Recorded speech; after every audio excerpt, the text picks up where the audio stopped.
Welcome, folks. Here in Crown Heights, Brooklyn, New York, we welcome Virginia in Calgary, a good fuck. Lynn is with us in New York, Eddie in Washington State, Batya in Montreal, David.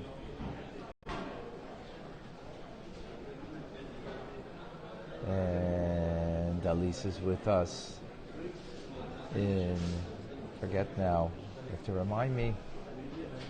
We have Leah in Florida with us. Lynn is in Huntington, Long Island. Johan, remind me where. Michael is with us in Germany. John in North Carolina.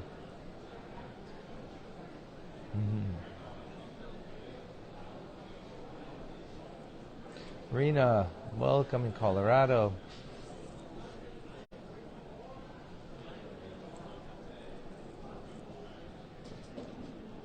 Who else is joining us today?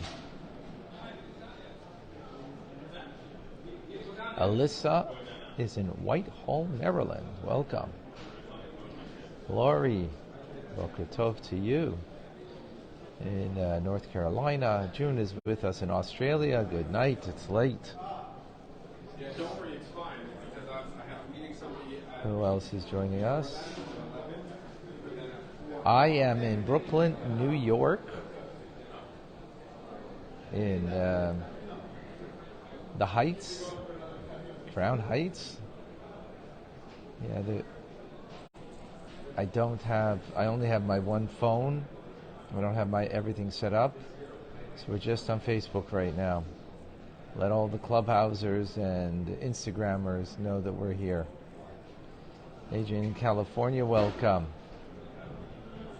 I'm here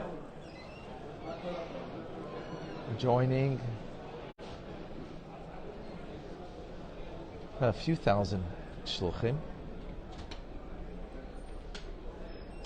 and tonight will be the banquet. So please, you come and join us. I'll put it up on Messenger. Where else can I put it up? Probably I'll email it.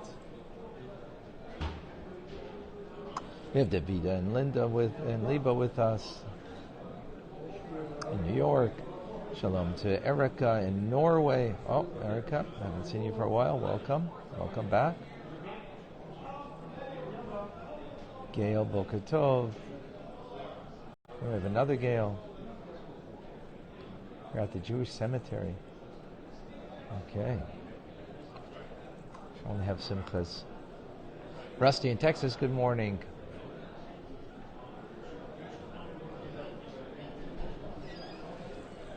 So folks, the Tanya class, I don't have a Tanya in front of me. Andrew, New Jersey, welcome. So I'm just doing it from memory.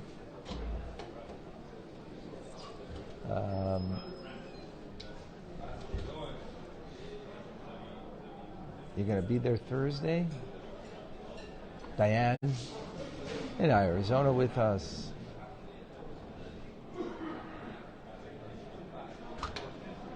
Who else?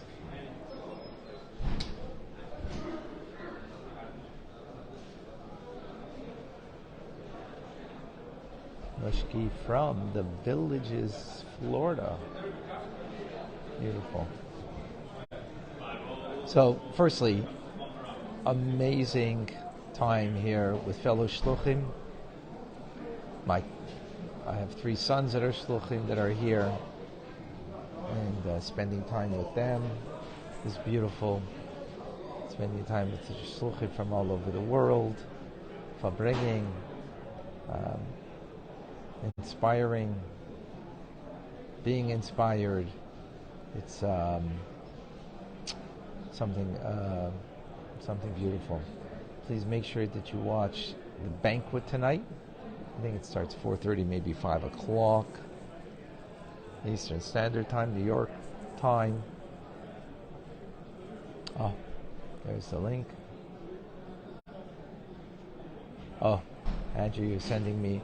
So I'm afraid if I go, I don't know what's going to happen. If I take the link, what will happen to the class? So that's why I'm a little afraid of that.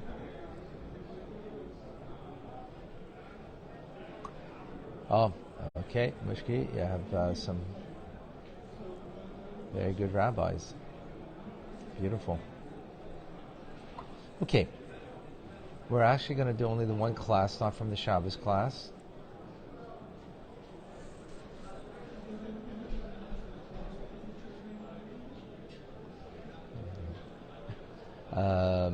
If you're marking down all the rabbis, your rabbis, it's beautiful. Let me know who your Chabad rabbis are, and I'll send them regards if I see them. I was looking for a dear friend of mine for over Shabbos. Oh yes, actually from Calgary, Rabbi Groner, saw him at the Ohel. Actually got a ride back with him and his father from the Ohel. So Rabbi Groner from Calgary. Him I did see. I was looking for a good friend of mine, a Chabad rabbi in Toronto, and just saw him. That's how many people are here, so it's very difficult.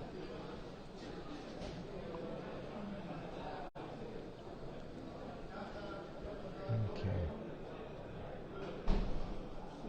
Rabbi Eric Wolf. Okay. Rabbi Yaakov Raskin.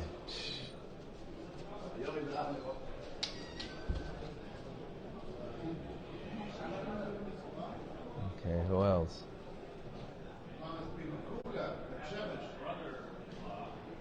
Zalman Gurevich. Wow. Amazing.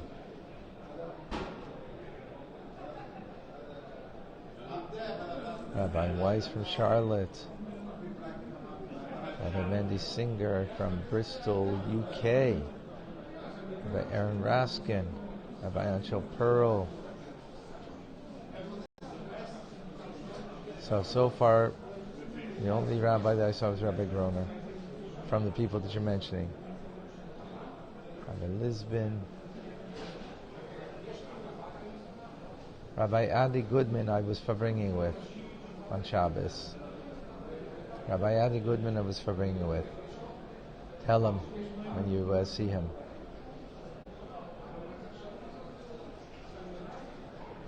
Yeah, my sons are with me. My son Label, Yosef, and Mendel. Beautiful. It's good to see everybody's their Chabad rabbis. Beautiful, wonderful.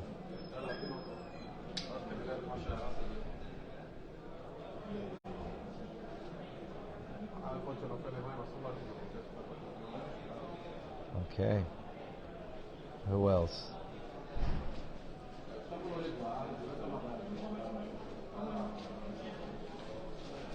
I don't see the other rabbis. Rabbi Gromer, I didn't see. Rabbi Cohen. Rabbi Yitzhak Minkowitz, I did not see.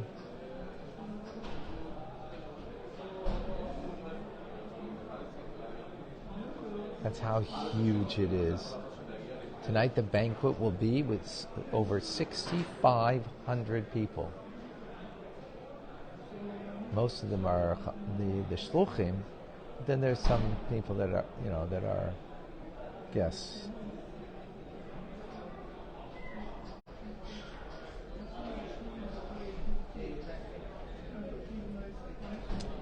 Rabbi Goffin, didn't see him. I am from Montreal. Your uncle's going to be at the banquet, Marla. Who's your uncle? Rabbi Majeski and Rabbi Pape. I didn't see either one of them. Rabbi Jacobson from New York City. Baruch Jacobson, him I did see. Yeah, Rabbi Baruch Jacobson, I saw today from New York City. Yeah. Anybody else?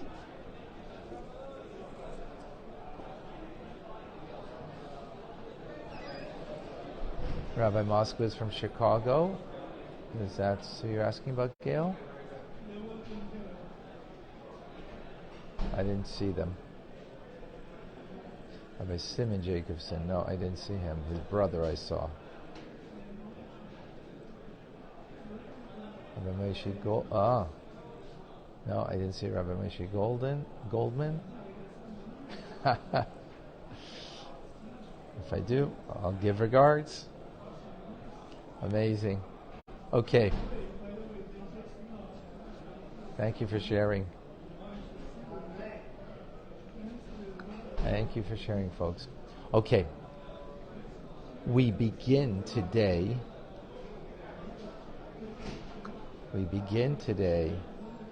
Kunches Achron. Kunches Achron is the later pamphlet that was actually put out years later. And it was put together to deal with contradictions from the Zohar, from the Eitz Chaim and the pre-Eitz Chaim, to explain them.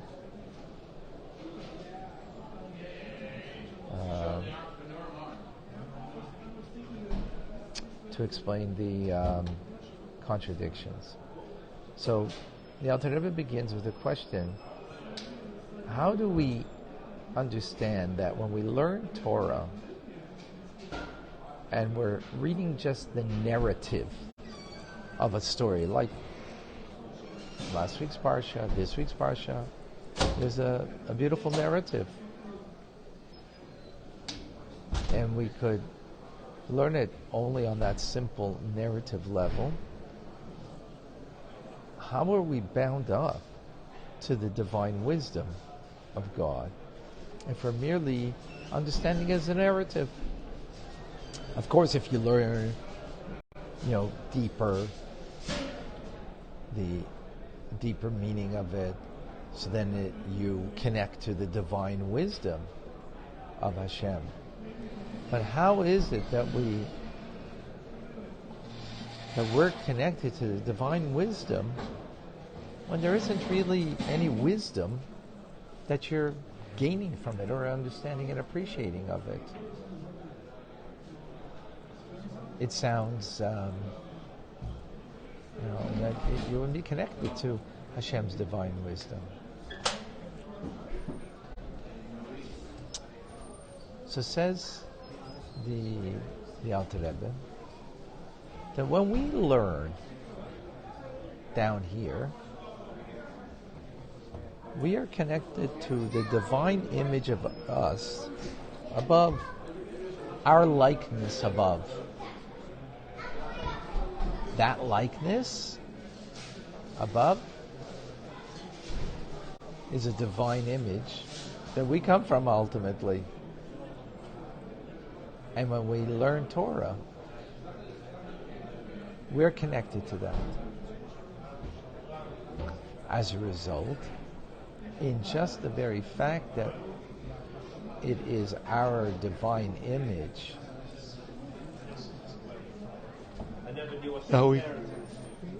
that we connect to, therefore, that in of itself brings a connection to the divine. However, we need to incorporate together with that the motivation. In other words, there's the act of learning, there's the motivation of the learning, the kavanah that one has. So if one is learning because they are a chariot to Hashem,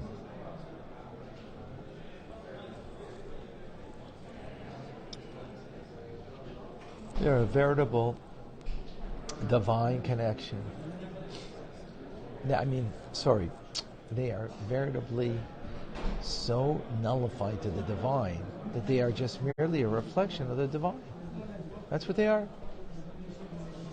A reflection of the divine.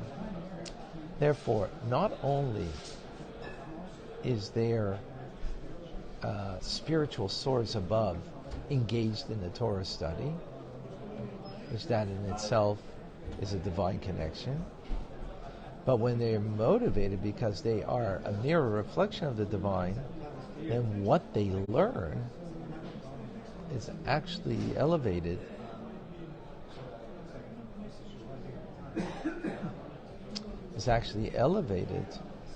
to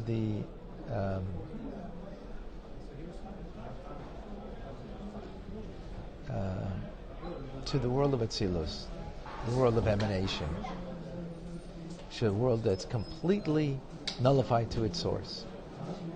If you're motivated, and this is now the intent that you have in the learning, right, then what you learn is also elevated. But if it's based on your understanding and appreciation that you're learning Torah, divine wisdom, so it's also elevated, but to the world of Bria, which is the world of divine comprehension.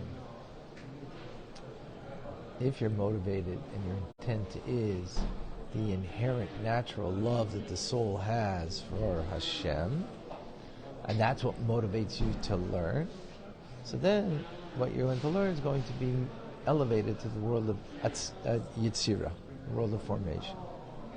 And if we're just doing it because we have Kabbalah soul, we have, you just do what you got to do because you got to do it, right? Because that's what Hashem wants. So then the learning is elevated to the world of Asiya, the spiritual world of Asiya.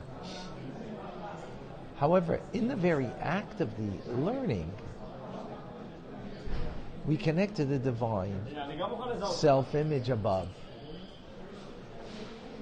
And we're bound up in one with that.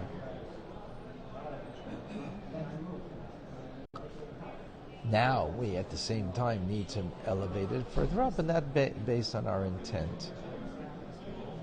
So then what comes out is that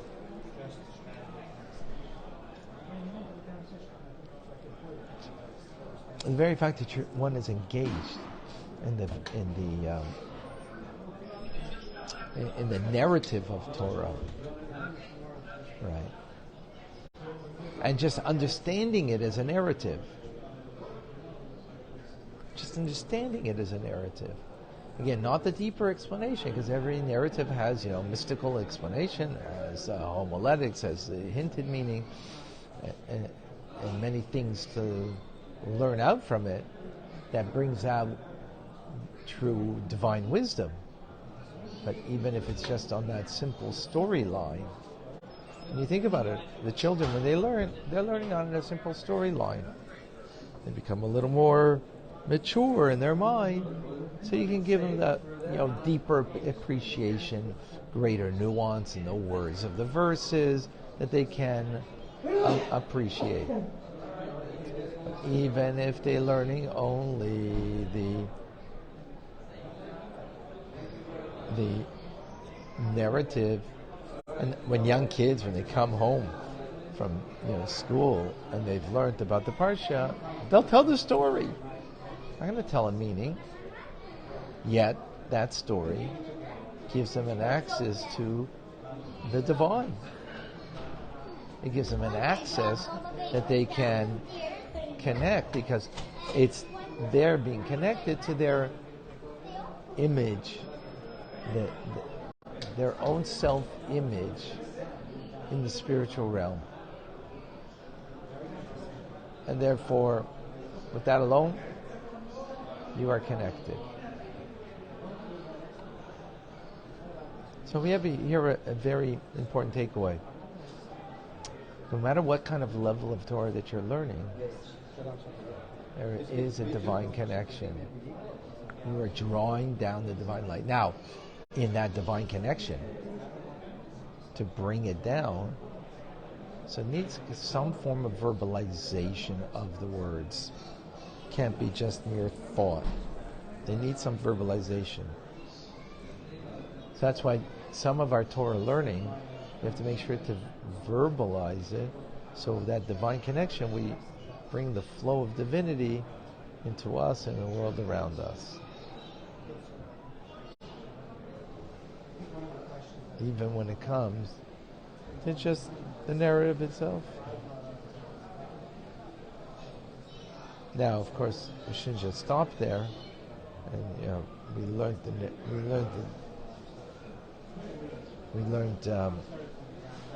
a narrative, a story in the Torah, and we learned it.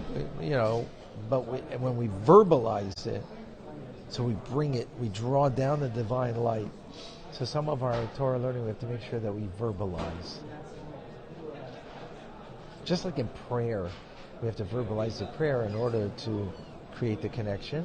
So likewise with Torah learning, not all of it needs, because if you're motivated, you have part of it that is, because Torah is unique because it's about the comprehension. So you can comprehend without verbalizing. Yet, part of our Torah learning, we want to verbalize to make sure that we're drawing down the divine light of God into the reality here. How do we do that? Because the likeness of us up there is also learning. And then that learning, drawing down divinity. That's the basic idea from today's class. Any questions, any comments? So good to check in and see everybody. I'm so happy. Everybody needs a Chabad rabbi. You can have me online, but you need to have someone who is in your community. Vita's asking, if someone keeps a person's name in mind while reciting Tehillim for them, is it powerful as verbalizing their names? So, for example, I say Kaddish from time to I say Kaddish for some people, and sometimes people ask me to say. Excuse me, I'm very.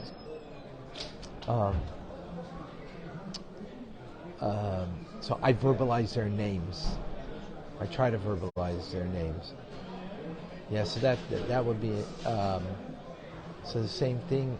If you're saying Tehillim, for someone, try to verbalize their name. Say, I'm saying Tehillim for, Yankel Shmerel, then,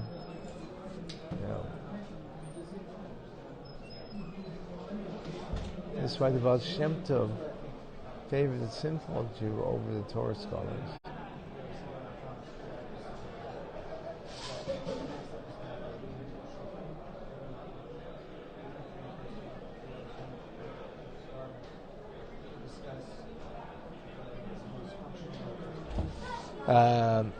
David, why say only some Torah learning and not all of it? Good question. I guess if you did, you could do,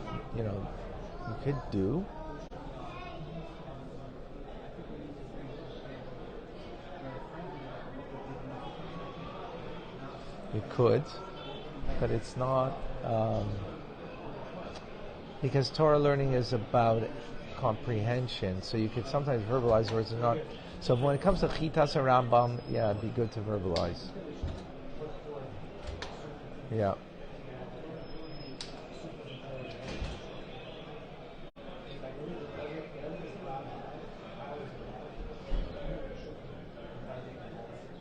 Okay, folks. There won't be Torah studies today, or there won't be Rambam, Torah studies, and TRC.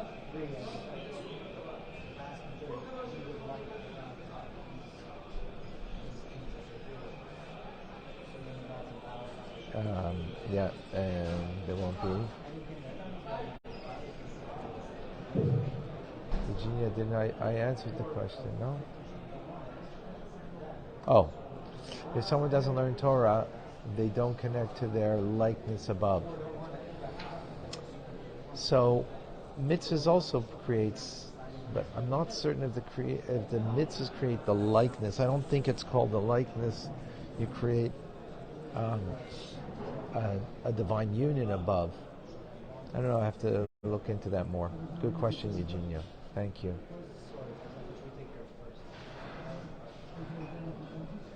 Okay, Eric, you can only connect online. We're watching the roll call. Yes. Okay. Join us tonight as we are in a great banquet. All right, folks. Rabbi Ronnie Fine coming to you from Brooklyn, New York. Kansi Bavais Bracha, where the blessings come from, in Crown Heights, the Rebbe's home. Thank you. Have a great day. Good to